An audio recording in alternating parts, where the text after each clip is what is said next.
Morning students. Last class में हम लोग डिस्कस कर रहे थे about chemistry of 11th। What is chemistry, branches of chemistry. फिर मैंने आपको कहा था कि आज से अपन केमिस्ट्री की एक एक ब्रांच को डिस्कस करेंगे। आज जो हम डिस्कस करने जा रहे हैं आज की क्लास में, सबसे पहले हम बात करेंगे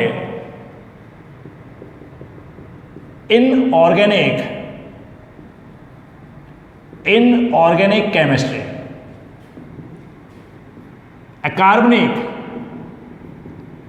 रसायन। यहां से हम स्टार्ट करेंगे हमारा 11th क्लास का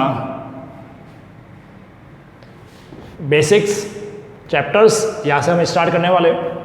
तो सबसे पहले मैं यह बात बता दूं, इनऑर्गेनिक केमिस्ट्री में बहुत इंपॉर्टेंट चैप्टर्स जो 11th के में आपको डिस्कस करने हैं, और वो चैप्टर जिनके बेस पर 12th भी आपको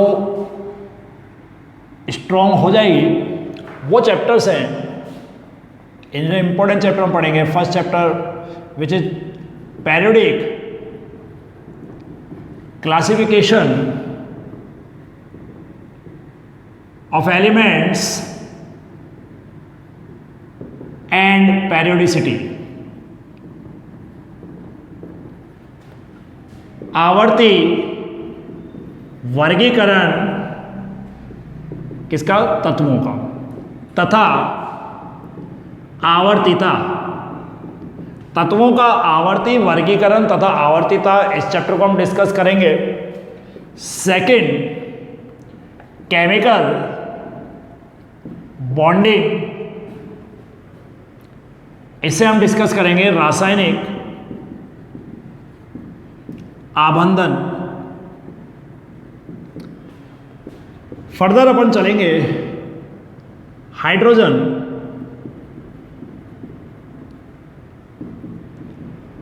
important concept. Next, S block elements, S खंड तत्व। नेक्स्ट, पी ब्लॉक एलिमेंट्स,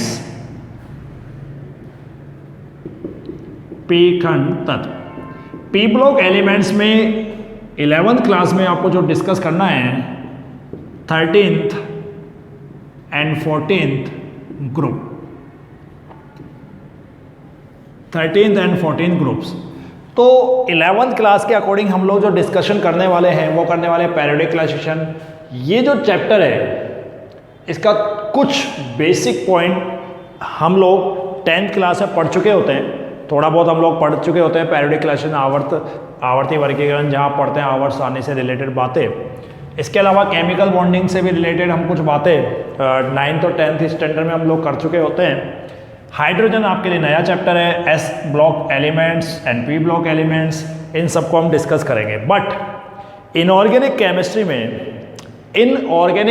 में इंपॉर्टेंट बात है, जब हम पेरियोडिक क्लासिफिकेशन ऑफ एलिमेंट्स को डिस्कस करें या बाकी कोई भी चैप्टर को हम डिस्कस करें, 11th के बाद हम 12th में आगे बात करें, या ऑर्गेनिक केमिस्ट्री में भी अपन बात करें, बहुत सारे जगह जहाँ हम ऑर्गेनिक केमिस्ट्री पढ़ेंगे, कार्बन और उसके रिलेटेड कंपाउंड्स पढ़ेंगे, तो वहाँ एक बहुत इंपॉर्टेंट कंडीशन आती है, एक ऐसा फैक्ट, एक ऐसा पॉइंट जिसकी नॉलेज होना हमारे लिए बहुत ज़रूरी है, और उसके बेस पर ही हम लोग इन चैप्टर्स को अच्छी तरह से पढ़ सकते हैं, एक्सप्लेन कर सकते हैं, समझ सकते हैं, मेमोराइज कर सकते हैं, क्वेश्चंस सॉल्व कर सकते हैं।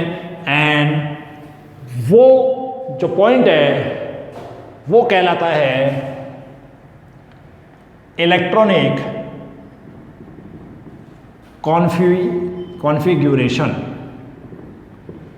इलेक्ट्रॉनिक विन्यास।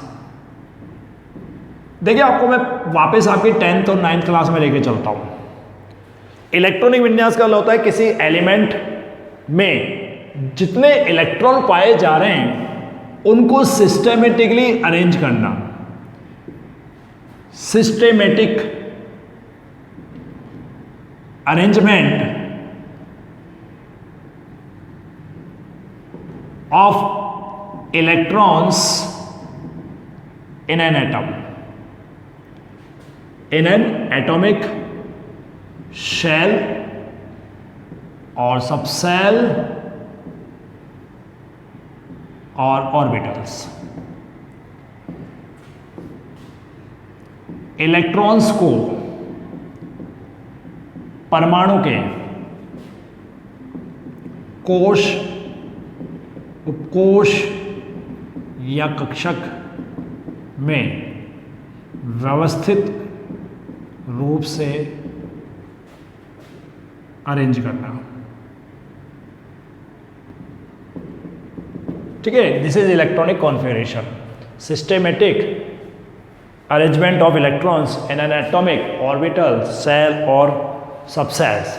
ये छोटी सी बात आप लोगों ने 10th में पढ़ी थी, इसका एग्जांपल और आपको और क्लियर करता हूँ। फॉर एग्जांपल हमारे पास एक एलिमेंट है हाइड्रोजन, जिसमें टोटल इलेक्ट्रॉन्स होते हैं 1, तो उसको हम ये ऐसे लिखते थे।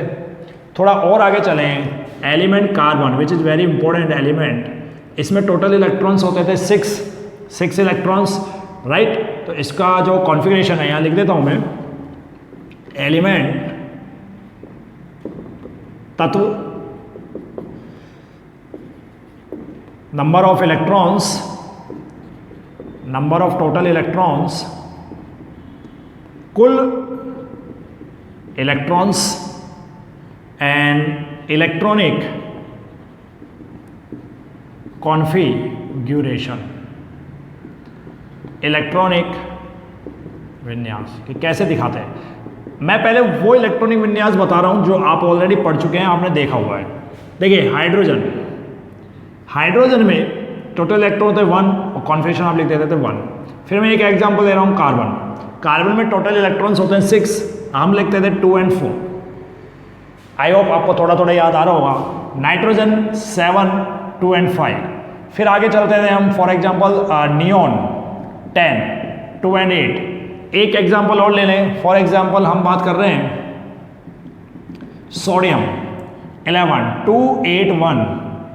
कैल्शियम की हम बात करें डायरेक्ट 20, तो हम ऐसे लिखते थे 2, 8, 8, 2।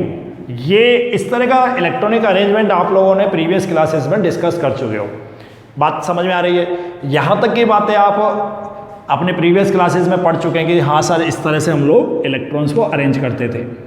ठीक है, अब इंपॉर्टेंट बात क्या आ रही है कि आप थोड़ा सा इस कैल्शियम वाले एलिमेंट पे फोकस कीजिए कि 2, 8, 8, 2। सर हम इसको सीधा 20 छोड़ दें या 10, 10 कर लें, ठीक है ना, या 2, 16, 2 कर लें, तो वो ऐसा नहीं है। इसका मतलब है कि अगर यहाँ कॉमा लगकर अलग अलग फिगर्स दिए हैं तो इसके पीछे कोई इंपॉर्टेंट लॉजिक है, और उस लॉजिक को ही हम अब 11th क्लास में डिटेल में सीखेंगे। इलेक्ट्रॉनिक कॉन्फ़िगरेशन को जो हम इस तरह से लिखते हैं, इसको थोड़ा सा और आगे डिटेल में सीखेंगे कि किस तरह से इसका और दूसरा फॉर्मेशन हो सकता है, दूसरे तरीके से हम इसको लिख सकते हैं। फिर ये भी तय करेंगे लास्ट में जाकर कि जो हम सीख रहे हैं, जिसको हमने इतनी डिटेल में सीखा है, उसके बाद जो इलेक्ट्रॉनिक कॉन्फ़िगरेशन हम लिखना चाह रहे हैं, क्या वो इलेक्ट्रॉनिक कॉन्फ़िगरेशन इससे रिलेटेड है, उसे भी हम चेक करेंगे।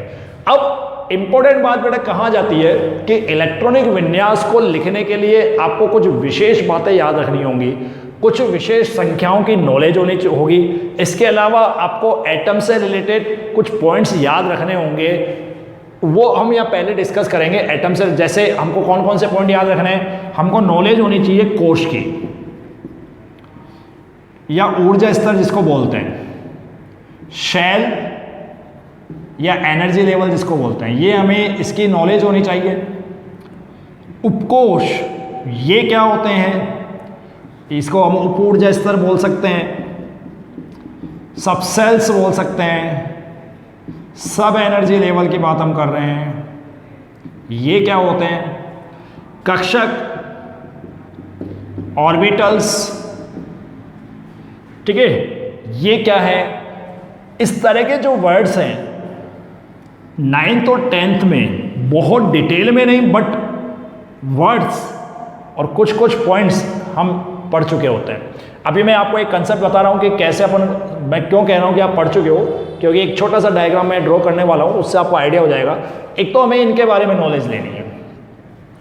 अब इनकी नॉलेज से हमें क्या पता लगेगा, इनकी नॉलेज के बाद ही हम ये बात बता सकते हैं कि जो ये इलेक्ट्रॉनिक विन्यास आप लोग जो पुरानी या प्रीवियस क्लासेस में इस तरह का पढ़ के आते हैं, या जो अब मैं आपको सिखाऊंगा स्टेप बाय स्टेप, वो इनसे रिलेटेड है, सीधी सी बात है। बस समझ में आ गई? तो चलिए स्टार्ट करते हैं विदाउट एनी वेस्टिंग टाइम कि हम इलेक्ट्रॉनिक विन्यास को लिखने से पहले कुछ बेसिक फंडामेंटल सीख लें, और ऐसे फंडामेंटल जो हमारी पूरी इनऑर्गेनिक केमिस्ट्री और केमिस्ट्री, मैं तो ये कहता हूँ केमिस्ट्री में काम आने वाला है। ठीक है ना? चलिए देखिए, यहाँ पर हम छोटी सी बात कर रहे हैं एटम, परमाणु, स्मॉलेस्ट पार्टिकल ऑफ मैटर, इसकी बात कर रहे हैं हम। एनीवेज, अब देखो यहाँ पर ये इस तरह का एक डायग्राम हम लोगों ने प्रीवियस क्लासेस में देखा हुआ है। Am I right? अब इस तरह के डायग्राम में यह लिखा होता था 1 2 3 4 K L M, alphabetically check करें। ये आप लोगों ने प्रीवियस क्लासेस में डायग्राम देखा है, और आप पढ़ते थे ये जो डायग्राम है एटम को शो कर रहा है। ये जो पॉजिटिव चार्ज है रिप्रेजेंट न्यूक्लियस, नाभिक। चलिए यहां तक की बात की। अब 1 2 3 4 या K L M N, यहां भी शायद कुछ बच्चों ने जरूर पढ़ा होगा। ये जो मैथमेटिकल एक्सप्रेशन है, या जो इन मैथमेटिकल एक्सप्रेशन के साथ जो मैंने अल्फाबेटिकली पॉइंट्स लिए हैं, इन्हें हम ये किसको रिप्रेजेंट करते हैं? एटम में। न्यूक्लियस के चारों तरफ ये जो सर्कुलर पथवे बना हुआ है, वृत्ताकार मार्ग बना हुआ है, ये किसको व्यक्त कर रहा है, रिप्रेजेंट कर रहा है? कोशों को, कोश, शेल। ये पॉइंट रिप्रेजेंट कर रहे हैं शेल को। ठीक है ना? फिर आपने डायग्राम में थोड़ा और मैं डीपली जाऊं, इस तरह से अरेंजमेंट देखे होंगे कि सर यहाँ पर कुछ E- लिखा होता है कि न्यूक्लियस के चारों तरफ इस तरह से पढ़ाया भी होगा आप लोगों को कि इस तरह से कुछ इलेक्ट्रॉन्स मूवमेंट करते रहते हैं इसके चारों तरफ। ठीक है ना? तो यहाँ की जो कहानी है कि इस तरह से इलेक्ट्रॉन मूवमेंट कर रहे हैं। अब इस डायग्राम को देखकर क्या लगता है? इस डायग्राम को देखकर ये लगता है कि जो इलेक्ट्रॉन्स हैं वो एक एटम में किस में प्रेजेंट है? शेल में प्रेजेंट है, कोश में उपस्थित हैं, और नाभिक के चारों ओर चक्कर लगा रहे हैं। जाहिर सी बात है, डायग्राम देखकर यही शो हो रहा है। बट ये बातें हैं प्रीवियस क्लास की, बेसिक क्लास जो आपने इससे पहले की क्लासेस पढ़े। मैं आपको फिर कह रहा हूं, अब हम आगे चलेंगे प्रीवियस बात करके। अब इस प्रीवियस बात को, पिछली क्लास की बात को, इसी को मैं आगे जोड़ने वाला हूं, आपके थोड़े से लेवल को बढ़ाने वाला हूं। देखिए, फॉर एग्जाम्पल मेरे पास ये एक बिल्डिंग है। सपोज कीजिए मैंने इसको एक बिल्डिंग मान लिया। ऑलराइट, दिस इज बिल्डिंग, ये गेट हो गया, और मैं ये कह रहा हूं ये स्कूल बिल्डिंग है। दिस इज स्कूल बिल्डिंग, ये स्कूल की एक बिल्डिंग है। अब यहां सपोज कीजिए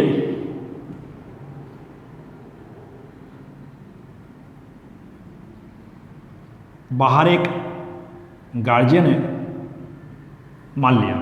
ठीक है? ये गार्जियन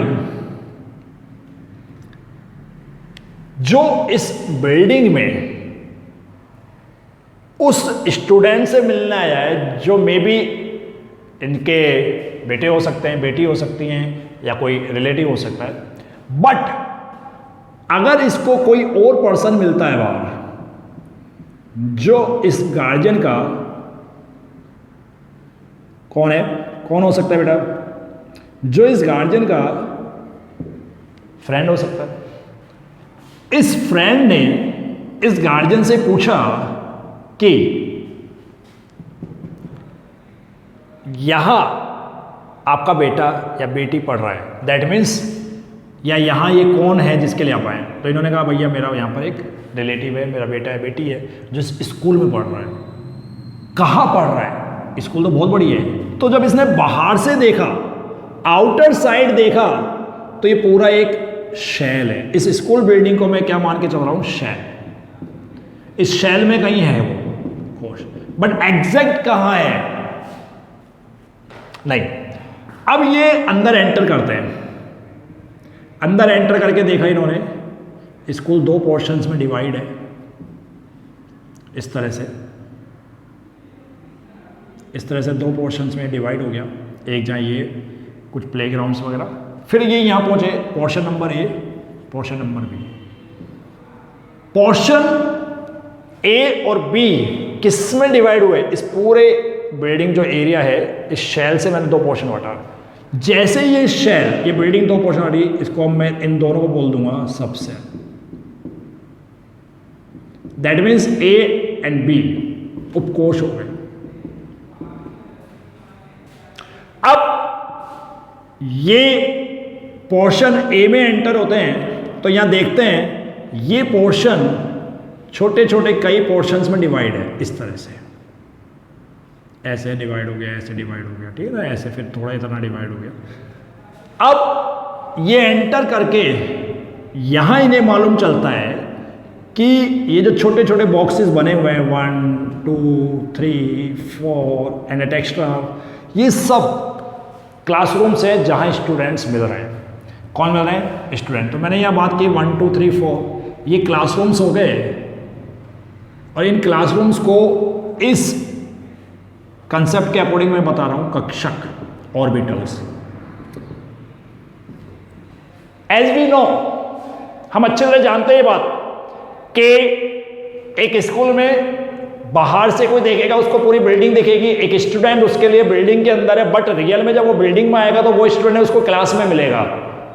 बाहर से उसको मिला यहां, बट वो बाहर से नहीं जानता, बाहर से वो सिर्फ एक अनुमान लगा सकता है, एक प्रोबेबिलिटी हो सकती है उसके सामने कि स्टूडेंट यहां हो सकता है, इस बिल्डिंग के इस जगह हो सकता है, इस बिल्डिंग के इस पोर्शन में हो सकता है, इस बिल्डिंग के इस पोर्शन में हो सकता है। बट एंटर होने के बाद वो एग्जैक्ट ये देख सकता है या एग्जैक्ट ये पता लगा सकता है कि वो स्टूडेंट रियल में कहाँ है। तो रियल में स्टूडेंट होता है क्लासरूम के अंदर। बात समझ आई? वो क्लासरूम जिनको मैं अवार्ड दे रहा हूं ऑर्बिटल्स, और इसमें जो स्टूडेंट्स हैं, इनमें स्टूडेंट्स हैं, स्टूडेंट्स इनको मैं इलेक्ट्रॉन्स के नाम से जब बता रहा हूं, इलेक्ट्रॉन्स। ये थोड़ा सा अजीब सा या थोड़ा सा स्पेसिफिक सा मैंने एग्जांपल दिया, बट इसमें आपको एक बात समझ में आनी होगी। अब इसको इससे रिलेट करो। हम बाहर से देख रहे हैं कि कोश में इलेक्ट्रॉन घूम रहा है, शेल में इलेक्ट्रॉन घूम रहा है, बट ये इलेक्ट्रॉन रियल में कौन से पोजीशन पर है, बट ये इलेक्ट्रॉन एग्जैक्ट इस शेल में कहां पर है, ये हमें नहीं पता। जब हम थोड़ा डीपली जाते हैं तो इस शेल में फर्दर इसका डिवाइडेशन करते हैं तो वो बन जाता है उपकोश, यानी सबसेल। फिर हम आगे चलते हैं और डीपली अगर जाएं तो ये सबसेल डिवाइड हो जाता है कक्षक में, ऑर्बिटल, इस तरह से। और बाद में हमें पता लगता है finding of electrons, probability of finding of electrons, electron के पाए जाने की प्रायिकता सर्वाधिक इस एरिया में, orbitals. Alright, orbitals are such position in an atom where electron finding probability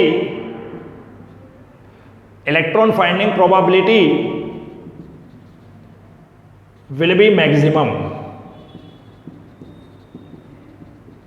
कक्षक एक परमाणु की वह स्थिति जहां इलेक्ट्रॉन पाए जाने की प्रायिकता अधिकतम हो। ठीक है, अब इन कंडीशंस में हमें ये पता लगाना है। सर हम इलेक्ट्रॉनिक विन्यास की बात कर रहे थे, बिल्कुल कर रहे थे, वही हम आगे बात करेंगे, पर मैंने कहा आपको पहले इन वर्ड्स का पता होना चाहिए, शेल, सबसेल एंड ऑर्बिटल। तो इस अमेजिंग एग्जांपल से हमने एक बात समझ ली, लाइक स्टूडेंट आए तो स्टूडेंट को इलेक्ट्रॉन स्टूडेंट एक स्कूल में या एक कोचिंग सेंटर में या एक एजुकेशन बिल्डिंग में उसके मिलने की सबसे ज़्यादा जो प्रोबेबिलिटी होती है वो क्लास में होती है। क्लास उस बिल्डिंग के किसी एक सबसेल में होती है, वो सबसेल उस बिल्डिंग यानी शेल में होता है। इसको इससे ऐड कर दो बाहर से हमने प्रीवियस क्लास में देखा भाई बाहर से शेल में दिख रहा है, बट रियल में वो कहाँ मिलेगा? ऑर्बिटल में। यहाँ तक की बात आपको समझ में आनी चाहिए और धीरे धीरे आप इसको इजी वे में समझते जाइए, ऐड करते जाइए। इसके बाद अब इन शेल से रिलेटेड, सब सेल से रिलेटेड और ऑर्बिटल से रिलेटेड बहुत इंपॉर्टेंट बातें हमें करनी है, क्योंकि हमें वास्तव में जो इलेक्ट्रॉन्स को फिलअप करना है वो तो इसी में करना है। बाहर से तो वो यही दिखेगा, यानी ऑलमोस्ट इलेक्ट्रॉन यहाँ पर है, ऑलमोस्ट इलेक्ट्रॉन यहाँ पर है, तो किस तरह, फिर सर हम ऐसा क्यों कहते हैं शेल में दिख रहा है या सब सेल में? वही बात हमको आपको समझानी है। तो किस तरह से हम इलेक्ट्रॉन को अरेंज करेंगे शेल में, सब सेल में और ऑर्बिटल में, तो इसका क्या लॉजिक है, इसके पीछे क्या फंडामेंटल्स है, ये हम सीखेंगे। और इन सबको सीखने के लिए शेल, सब सेल एंड ऑर्बिटल्स को की नॉलेज लेने के लिए हम एक स्पेसिफिक नंबर पढ़ते हैं, हम एक विशेष प्रकार की संख्या को पढ़ते हैं, वो हमारे सिलेबस में भी है, और वो संख्या है, या उनको हम बोलते हैं क्वांटम संख्याएं, क्वांटम नंबर्स उन्हें बोला जाता है। ठीक है, quantum numbers.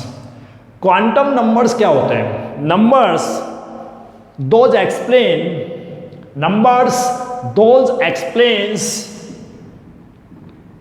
numbers those explain about shell, subshell and orbital, cells, subcells and orbitals of an atom or atoms। ठीक है, संख्याएं जो एक परमाणु या परमाणुओं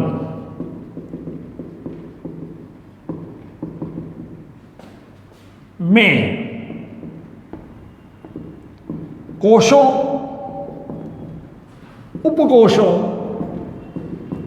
व कक्षकों के बारे में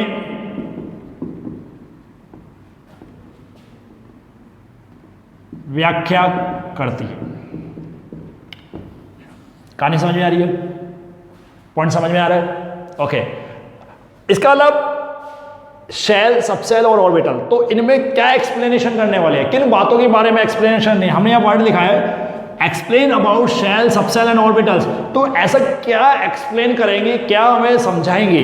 वो यही बात समझाएंगी, शेल किसी एटम में कितने होते हैं, उनकी संख्या कितनी है, ठीक है, उसमें किसी पर्टिकुलर शेल में कितने सबसेल होते हैं, पर्टिकुलर सबसेल में कितने ऑर्बिटल्स होते हैं, सबसेल की शेप कैसी होती है, ऑर्बिटल्स की शेप कैसी होती है, इनमें इलेक्ट्रॉन्स कितने आ सकते हैं, कुल कितने इलेक्ट्रॉन किसी पर्टिकुलर शेल में हो सकते हैं, कुल कितने इलेक्ट्रॉन किसी ऑर्बिटल में हो सकते हैं, और इनका आपस में क्या रिलेशन है, इनको हम सब डिस्कस करेंगे। और उसके लिए हमें पढ़ना होगा ये much important topic quantum numbers. I hope आप इसको पढ़ें, धीरे धीरे समझने की कोशिश करें, और समझने के बाद फिर हम आगे आपको एक्सप्लेन करेंगे quantum numbers, step by step आपको सब बातें सिखाई जाएंगी, और फाइनली हम वहां पहुंच जाएंगे how can write electronic configuration in other manner, हम दूसरे तरीके से इलेक्ट्रॉनिक विन्यास कैसे लिख सकते हैं। दूसरे तरीके या अदर मैनर का यहाँ पर मतलब है अभी तक जो आप पढ़ के आए हैं, जैसे मैंने अभी आपको थोड़ी देर पहले बताया ना 28882, इसके अलावा, इस टाइप के कॉन्फ़िगरेशन के अलावा हम और कैसे उसको लिख सकते हैं, ये सब एक्सप्लेन करेंगे हम फर्दर क्लासेस में। Okay, thank you very much.